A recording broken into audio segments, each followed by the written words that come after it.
Okay, this is an introduction to wire and findings. First thing you need to know about wire. There are all different kinds. We will mostly be using copper wire. However, there is brass wire and there is also silver-plated wire and sterling silver-plated wire and nickel wire. But for the most part, we're going to be using brass and copper. Wire comes in all different gauges. The smaller the number, the thicker the gauge. The thickest gauge we will be using is 14 gauge, which is what this wire is here. One of the thinnest wires we will be using is 26 gauge, and you can see the difference. Now, with wire, you want to be careful whenever you cut a piece or you start working with the wire that you do not bend it a lot or you do not run it through your fingers, because the wire will become work hardened. Think of it as if you had a hanger. In order to get the hanger to break, what do? You bend the wire back and forth. And what you're actually doing is you are working the wire and you are weakening the wire at the same time. So if you are constantly bending, even as simple as running it through your fingers, the wire, as you can see, it's getting harder and harder for me to bend because I'm starting to work harden it. And what will happen is eventually it will break.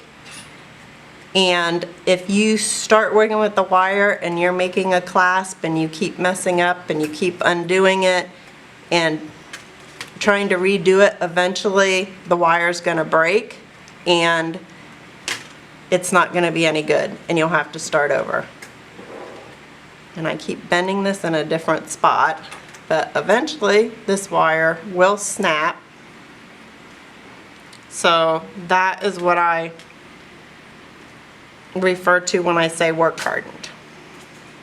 Now, I'm not going to keep on bending this till it breaks because it's getting too hard to bend, but it's about ready to break. So what we're going to do now that I've gone over, there it's broken, now that I've gone over a little bit about the wire, I need to show you how to make findings. Findings, it's a strange name, but what that refers to is any of the pieces, parts that hold and connect any of your jewelry pieces together.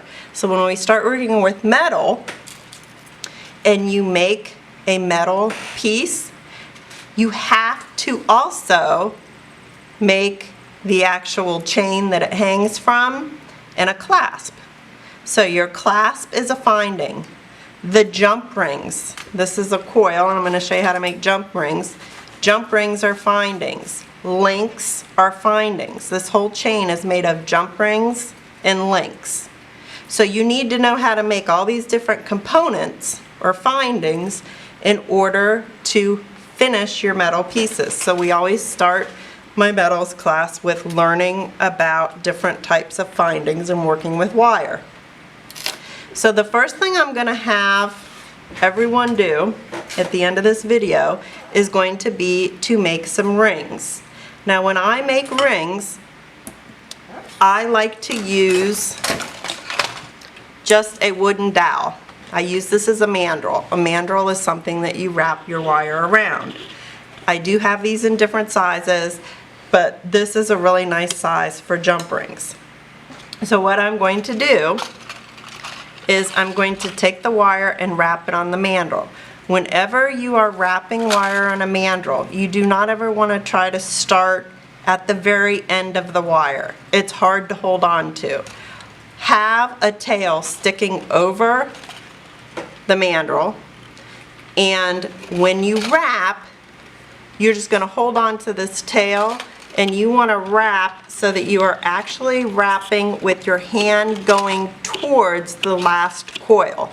If I wrapped up, I'm going to end up with a space and not a tight coil.